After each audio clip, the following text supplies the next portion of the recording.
ஒரே ஒரு உண்மை இரண்டு தொலைக்காட்சி இந்த வசதி வாய்ப்பு எதுவுமே நம்ம வாழ்மா நம்ம தப்பா நினைச்சாங்க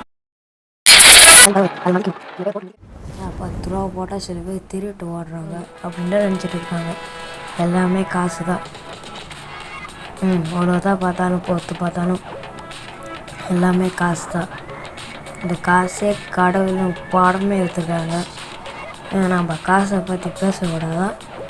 காசு நிறையா எது தெரியுமா? காசு எல்லாமே காசு தான்ப்பா. கலெக்டர் ஆகிறதுக்கு கூட காசு கொடுத்து பண்ணுறாங்க. ஆனால் சில பேர் படித்து போகிறாங்க. எதுக்கு? காசு வேணும்னா காசு எல்லாமே காசு தான். காசு தான் போட்டு வாங்குது, காசு தான் வருது. காசாலே ஹாலுக்கு ஹால் விற்கிறாங்க. ஹாலுக்கு ஹால்